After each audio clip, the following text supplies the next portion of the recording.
लिए उत्कृष्ट उदाहरण दे रहे हैं। यवानर्थ उदपाने सर्वतः संप्लुतोदके त्वां सर्वेषु वेदेषु ब्राह्मणस्य विजानतः।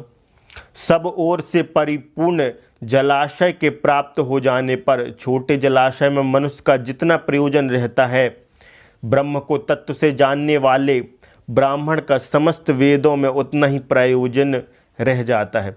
भगवान कह रहे हैं कि जैसे छोटा जलाशय है, छोटे जलाशय में व्यक्ति का प्रयोजन जितना रहता है उतना करता है, फिर वो जब उससे अधिक की उसकी आवश्यकता होती है तो वो बड़े जलाशय पर ध्यान केंद्रित करता है।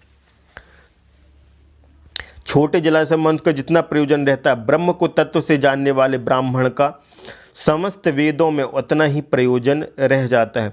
तो जो ब्रह्म को तत्व से जानता है, जो सोचता है कि किसी के द्वारा नहीं जान सकता, ब्रह्म एक तत्व है, ब्रह्म को तत्व से जानने वाला ब्राह्मण मतलब असली ब्राह्मण जो ब्रह्म को जानता है, वो वेदों को उसी प्रकार से समझता है कि जैसे छोटे जलाशय हैं, मतलब ब्रह्म को वेदों के द्वारा नहीं जान सकता। जो ब्रह्म को जानता उसे वेदों का सहारा लेने की आवश्यकता नहीं है। जो असली ब्राह्मण जो ब्रह्म तत्व को जानता है, जरूरी नहीं है कि उसने वेद पढ़े हों, जरूरी नहीं कि वो वेदों का ज्ञाता हो, वो बिना उसको, क्योंकि वो वेदों के द्वारा नहीं जाना जा सकता। वेद स्वयं कहते हैं यह भी नहीं, यह भी नहीं। जब वो खुद कहते कि हम भी उस ब्रह्म को निरूपित नहीं कर सके, उस ब्रह्म की परिभाषा नहीं दे सकते, वेद खुद कह रहे हैं कि हम उस ब्रह्म की परिभाषा नहीं, जो हम कहना चाह रहे हैं यह भी नहीं है वो, यह भी नहीं है वो।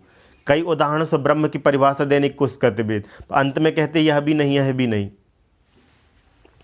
तो जो असली ब्राह्मण जो ब्रह्म को जानने वाला है, ब्रह्म को तत्व रूप से जानता है, वो वेदों को एक छोटे जलाशय के रूप में जानता है कि जिससे कुछ मात्रा में अपनी प्यास बुझाई जा सकती, कुछ रूप में उसका उपयोग किया जा सकता है छोटे जलाशय का।